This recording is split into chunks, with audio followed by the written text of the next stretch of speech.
The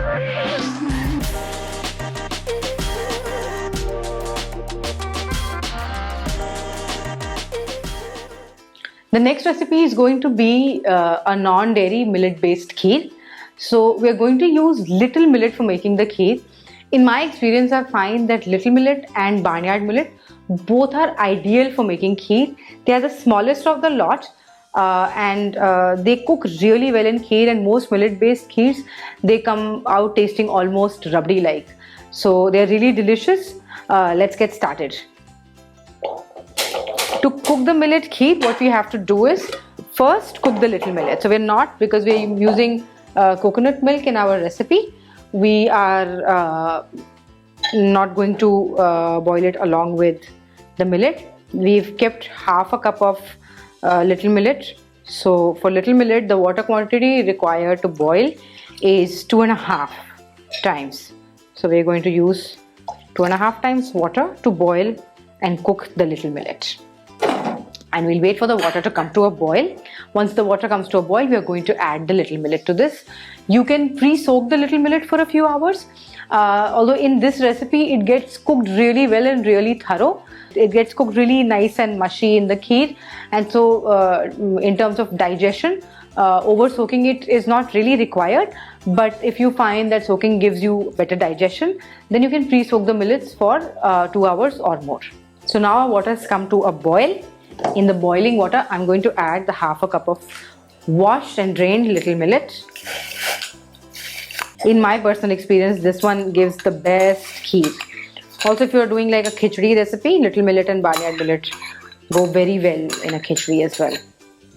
In fact, little millet kheers have traditionally been recommended as as almost like a medicine for reproductive health issues.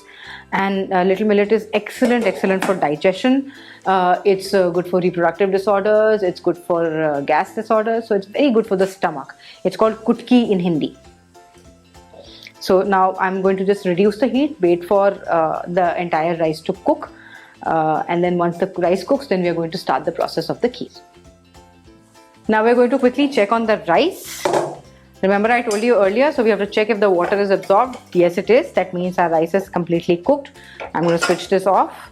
And in this one, so if you wanted to use this rice further, like in the other recipes, you would cool it down.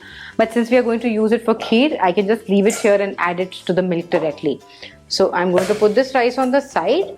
So our other ingredients for the kheer are coconut milk, raw sugar or khand, pista, badam, elaichi powder, some kishmish, and a little bit of kesar, which we are going to add in the end. So to this, I'm going to add our coconut milk. This is about 2 cups of coconut milk. I'm just going to add a little bit of water. And we'll wait for this to come to a boil.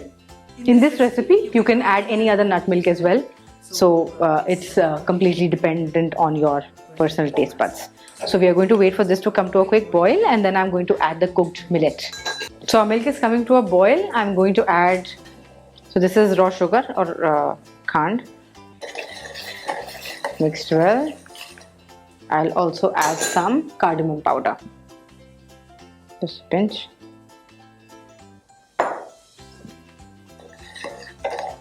Perfect. Now the cooked millet is going to be added to this whole mix.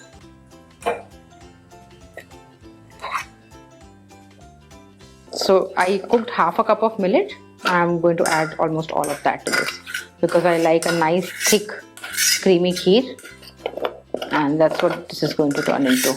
So we mix the whole thing and just make sure there are no lumps in this. So we're just going to cook the little millet nicely. It's going to become nice and mushy. So the millet rice is already cooked, right? But in this, it's just going to become nice and mushy, and we are going to add the rest of the accompaniments to this as well. So I'll add the nuts. So these are some almonds, pista, kishmish I'm going to add later. You see it becoming nice and thick and creamy. So you can also choose to add jaggery powder to this. Almost done. I'm going to add the raisins. as well, and a little bit of kesar. That will give it a lovely color.